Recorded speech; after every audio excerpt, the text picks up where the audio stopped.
Through the years, we've had a lot of patients at Uchee Pines Institute at our Lifestyle Center who have sort of stood out as exemplary patients for one reason or other. And I'd like to tell you the story about several of these, so if you like stories about people who have had a good healing, maybe you'll like to stay with us, and we will discuss some of these cases at this time. The following program presents principles designed to promote good health and is not intended to take the place of personalized professional care. The opinions and ideas expressed are those of the speaker. Viewers are encouraged to draw their own conclusions about the information presented.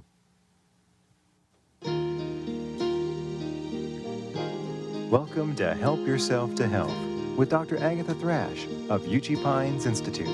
And now, here's your host, Dr. Thrash. The first case that I'd like to tell you about is a little 10-year-old girl. She was a very pretty little girl, came to Uchee Pines as a patient.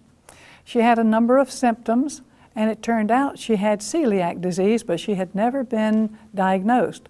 Now, she had a number of the symptoms that I'm going to show you on the screen as being typical of patients who have celiac disease. Celiac disease is a rather serious affliction of children and older people, and we will see on the screen those symptoms that usually have their onset in childhood. The symptoms of a gluten sensitivity include diarrhea, weakness, lassitude, fatigability, weight loss, which can be rather profound, especially in adults, a poor appetite. They may have an enlarged abdomen. They may be pale. They may bleed easily when they put a little strain on a muscle, or when they relax it fully. They may get a little jumping of the muscle, which is called tetany. They may have a sore tongue and strange sensations in various places. Muscle cramps are rather common, a scaly skin sometimes, bone pain sometimes, and depression. Now, not every patient will have all of these symptoms, and our patient didn't have them all. In fact, she didn't have enough that people could really recognize it as celiac disease or a gluten sensitivity. But she indeed did have the gluten sensitivity, and when we removed gluten from her diet, she began to improve right away. She at first looked to be about 6 years old, although she was actually 10. So when we put her on the gluten-free diet, it was only a few days before a lot of the abdominal symptoms that she had went away. So this kind of success story we're always very happy to have, because it indicates something that's really serious, but then has a very simple answer. If you know someone with a gluten sensitivity, you may want to give them an address of gluten-free living, which I will show you on the screen right now. This address is a place where people can write off to and get information. Gluten-free living, 19 Broadway, Hawthorne, New York, 10532. People with gluten sensitivity are very frequently seriously affected, but they don't have a diagnosis even. Now, another case that I'd like to tell you about is one very interesting. We had a woman who was about 50 years old, came to Uchee Pines with an ovarian cancer. It was in both sides, and we really don't know what to make of this case, but the diagnosis was made elsewhere. And when she came, there was a large mass on the left side, firmly attached to the hip bone, easily palpable from the abdomen. She could easily feel it herself, and her relatives could feel it. You couldn't feel the about 5 centimeter mass in the right ovarian area, but it was easily palpated on a pelvic exam. During the time that she was at Uchee Pines, we gave her a totally grape-filled diet. It was grapes for breakfast, grapes for lunch, grapes for supper. Sometimes she had grape juice. We got all different kinds of grapes, fed her red ones and white ones and green ones and purple ones. those with seeds and those without seeds. We gave her also grape juice, and she could even have some raisins, but only grapes. Actually, we did give her a little green drink because her hemoglobin was so low that we felt she needed to be built up with some chlorophyll-containing compounds that are also high in iron and high in vitamin C. Now, during the time that she was at Uchee Pines, the tumor on her left side went down to about half the size that it was when she came in, and was no longer so tightly fixed to the pelvic wall. After she went home, she continued on the diet that we had given her at Uchee Pines, and the tumor mass completely went away. And again, we say we don't know what to make of that. She hasn't been long enough for us to have repeat tests on her, but we have certainly been very encouraged by a simple routine. And this leads us to believe that every disease of mankind has a cure in nature. I don't know if grapes is a cure, if this treatment is a cure for ovarian cancer, or can even put it in remission even for a while. We don't know the answer to that. We just know that in this one case, there was a reduction in the size of the tumor, and it appears to the woman herself that it has gone away. Now, we also gave her hot baths, fever baths, and that has been associated with a good report in some people who have cancer. Now, another woman who had cancer and a very good result was a woman from New York. She was a good school teacher, very active in her school. She also was a good church member and very active in her church. She had a large breast cancer. She was very much overweight. The breast was removed and some lymph nodes in her axilla. The lymph nodes contained the cancer, and some 4 years later, the cancer recurred under her collarbone on the same side that she had had the mastectomy. When she went to her physician the second time, her cancer was a large orange-sized mass just under the collarbone. She already knew that it was a cancer before she went to see the doctor. He said, well, we've already given you the maximum of radiation. I don't feel we should take it off, but we can offer you some chemotherapy. She said, no, the chemotherapy that you gave me before almost killed me, and I recognize that this cancer is going to be the death of me, so I will just go home and set my house in order. Well, she heard about Uchee Pines about that time, so she came to our institute, and with our treatments, the fever treatments, and a very strict diet of total vegetarian nature, the big orange-sized mass shrank right down to the size of a large walnut. And she was just delighted, and so were we. She went back home to her New York residence and began teaching school again. She taught school for 4 more years. That was 8 years after the initial cancer was discovered. At the end of the 8th year, she began to get depressed. She was in a situation at her home that was not really comfortable, and she was having a little friction at home, got depressed over that, decided she would spend the summer with her brother, who was living in a very free lifestyle. He drank a little wine with every evening meal and sometimes drank a cocktail.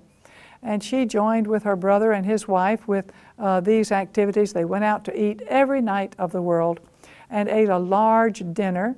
Slowly during the summer, she began to be less depressed, but she was gaining an enormous amount. She had lost about 60 pounds during the time that we were treating her for the breast cancer. With this great gain in weight, she could tell that her chest was also getting quite large. When she got back home at the end of the summer and started to teach, she began to realize that she had a tumor in the opposite breast.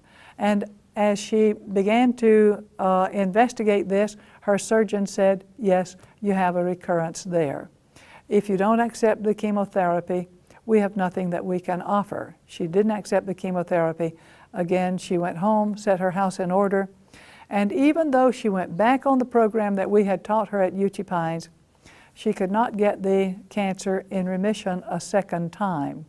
And this brings up a principle that we have seen several times in treating cancer at Uchee Pines, that a person may have the cancer in remission, and then they, for some reason, decide to go off the program, and going off the program puts them in an irretrievable position. And even though we may try diligently to get them in a remission again, we are unable to do so. We tell people, when the Lord has given them the healing, don't throw it away for any reason. Don't let anything come up that would make it so that you would not be so willing to stay on the program that has put your tumor in remission. Now, another case that I'd like to tell you about is a case of type 1 diabetes. And just as I wish we could say with all cancers that they all react like these two that I told you about, we have scores that have not been so successful. We may put them in remission, or we may slow down the advance of the cancer, but we have had very few what we would call cures. There is no known cure for cancer at the present time, unless it can be totally removed by surgery. Nor is there any cure at the present time except for transplanting of a pancreas or some islet cells into the pancreas of diabetes type 1. But just so that I can report a case that was cured at least for a time, or controlled, I can't say cured, but was controlled. We had a man who was a psychologist who came to Uchee Pines with type 1 diabetes. He really was highly motivated to get his diabetes under control so that he would not have to have insulin. Normally, we expect that a type 1 diabetic will never get off insulin. So we so informed him that there was no, so far as we knew, no known case, and we didn't have any expectation that he would be successful. But we sailed right into a treatment for him, suppressing the thyroid and trying to make his other hormones also be quite low. So we gave him 3 heads of cabbage every day and 2 heads of lettuce. Now that was to suppress the functioning of the thyroid. We also gave him a lot of walking. He walked 8 to 12 miles every day, and sometimes 15 or 18 miles a day. He spent most of the day in walking or jogging. At the end of about 3 weeks, we had continued to take him down until by the end of the 3 weeks, we had him down to 1 unit of insulin per day. We asked him if he wished to continue. He said yes. He wanted to try to go off insulin totally. The next day, continuing this same very active program, eating all this cabbage and all this lettuce every day, we got him off insulin. And he went about a week without insulin at all, keeping up with that program. But one day he said, I can't maintain this program. I've got to go home and work again. I'm not a wealthy man, and I can't afford this kind of routine. So we said, well, let's continue with a little bit of insulin. But just so that you can see that through natural means, diet and exercise, he ate some other things besides lettuce and cabbage, but that was the thing that we felt had suppressed the thyroid sufficiently so that his need for insulin was maybe not so great. Now, we had another man who was from Ohio who had incipient gangrene in both feet. On one side, he had big blisters on the ankle and all along the sides of the feet, and on the other side, on the top of the foot and around behind, he had large blisters from poor circulation. The skin was simply dying. So his surgeon had told him, when he had suggested that he take off both his legs, his surgeon had told him, well, if you won't take the surgery now, just go home and wait until the gangrene is bad enough, and then come back and I'll take off your legs at that time. Well, about that time, he decided that he would try to get his severe type 1 and type 2 diabetes under control. He had both of these mingled. He was quite overweight, and he decided he would come to Uchee Pines and see if we could help him to get his diabetes under control and to do anything for his poor legs. We did some rather unconventional things for him. We gave him charcoal soaks of his legs all the way up to the knees in slightly warm water. Of course, for a diabetic, you never give them a hot water soak because the circulation is not adequate to take care of the increased metabolism that comes with increasing the temperature in the legs. So we gave him these warm charcoal baths to his feet, several per day. We give him one in the early morning, one midday, and one in the late afternoon. In between times, we gave him walking. Well, he had another problem. If he walked a little way, he would get to the place where his legs hurt so badly that he couldn't take another step. At that point, he would either sit down or he would stop walking until the circulation caught up again with the needs that his legs had for continuing to contract the muscles. His wife would walk with him, and she would look around at the flowers or listen to the birds while he rested his legs and got ready to walk again.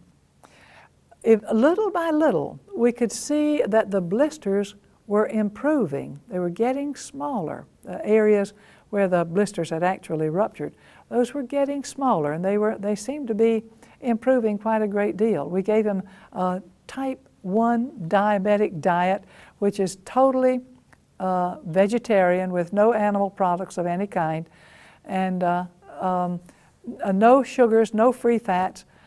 He did very well on the diet. He enjoyed it from the start. We stopped his smoking. He was smoking over a pack a day. That stopped on the very first day. And little by little, he began to improve. To make a long story short, they were with us for about 2 months or maybe 3 months. His incipient gangrene had completely healed, and he was walking quite nicely without the severe pain that he had had for so many months before he even came to Uchee Pines.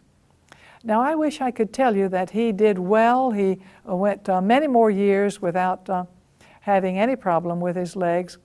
Unfortunately, within 6 months, he was smoking again when he went back home. We were very disappointed. His wife called us just in tears. "Can you please talk with my husband and help him not to smoke these cigarettes?" I talked with him, but he said, "You know, I'm just hooked with these things, and my legs are really doing quite well." So he continued his smoking, but it wasn't long before he made some other indulgences, and his gangrene came back, and he did finally lose his 2 legs.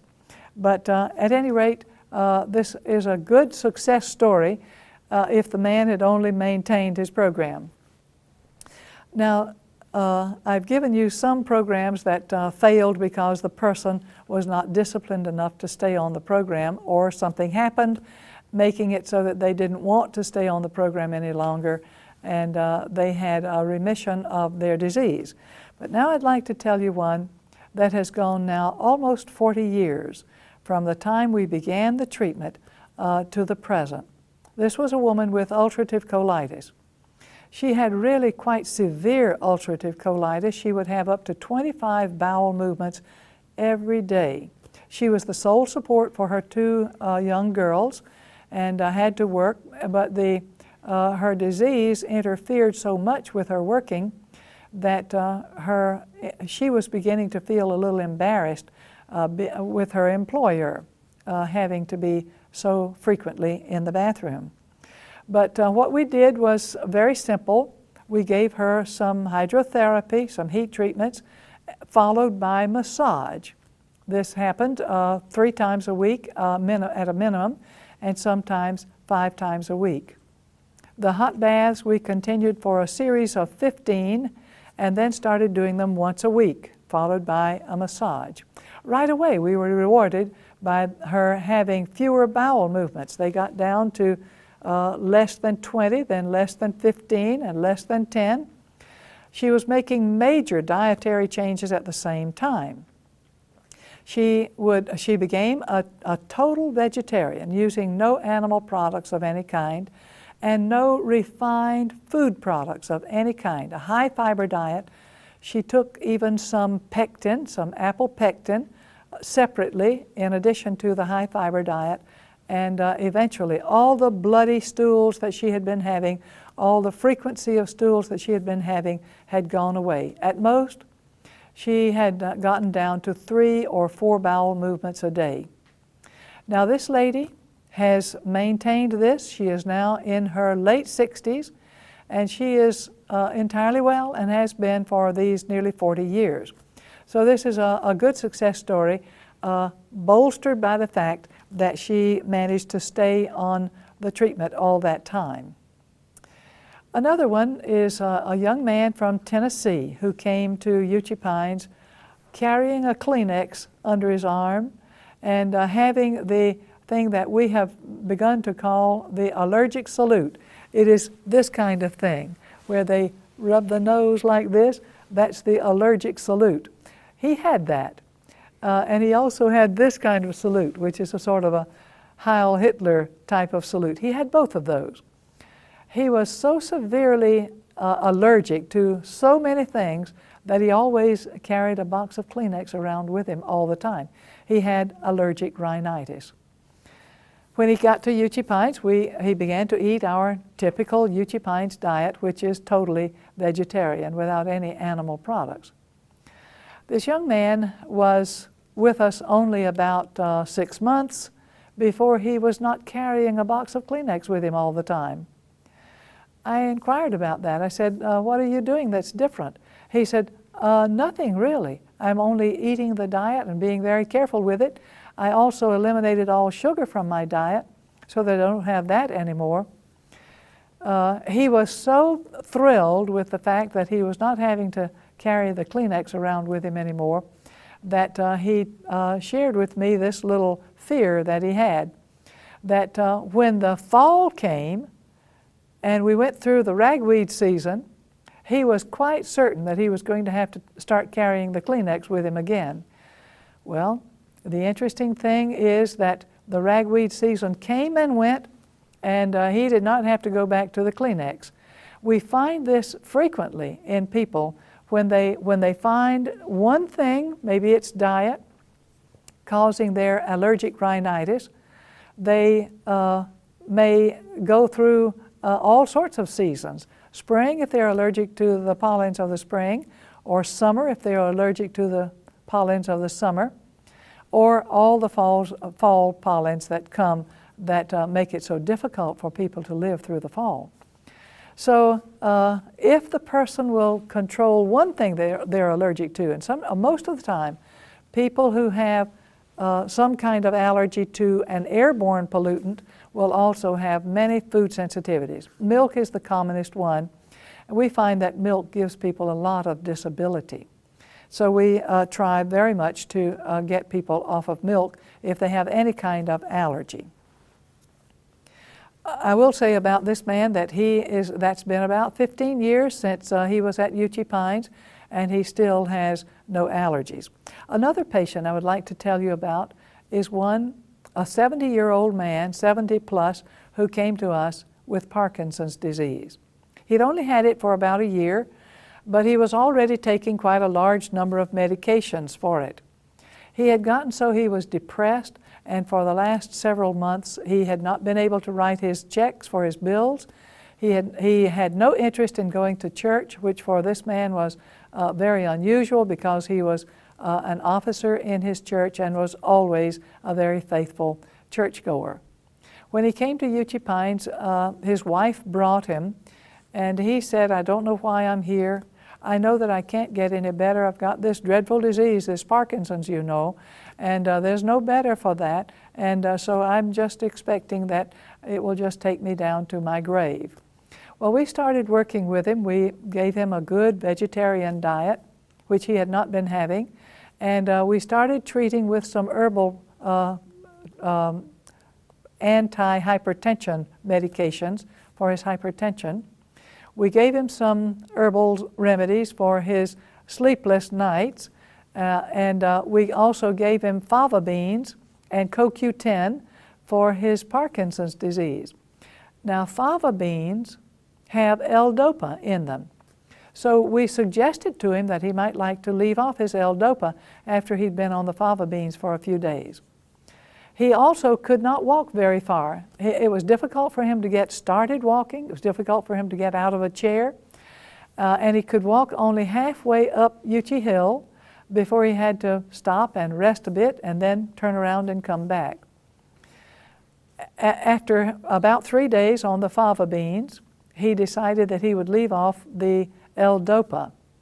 Right away, he was able to go all the way up the hill, and before he left at 3 weeks, he was walking all the way around the circle at Uchee Pines and enjoying the walk very much. Now, he is not yet cured of his Parkinson's, but you can believe that when he got back home, he was very eager to keep on the very same program that he had learned at Uchee Pines. He is now an avid exercise person, whereas before he came to Uchee Pines, he wouldn't even get out of his house, much less walk. He was very much housebound. And now he not only walks on the level, but he walks up the hill next to his house, even in the rough ground. Very good success story with Parkinson's disease. Now, not all Parkinson's disease will behave in this way, but we believe that enough people with exercise, a proper diet, the fava beans or some other kind of bean that's very high in L-DOPA, such as velvet beans, that these can make it so that a person with Parkinson's can indeed be maintained without their medication. And in this man's case, this 70-plus-year-old man, he was able also to do without his sleep medication and without his medication for his blood pressure. Now it's several months since he was at Uchee Pines, and he is just doing wonderfully. He calls us from time to time, talks much better, moves around much better, and is going to church again. We believe that the Lord has provided for us in nature the ways to handle all kinds of diseases. We just wish that we knew them all and that they had all been discovered by now. But maybe the Lord will give us that blessing soon.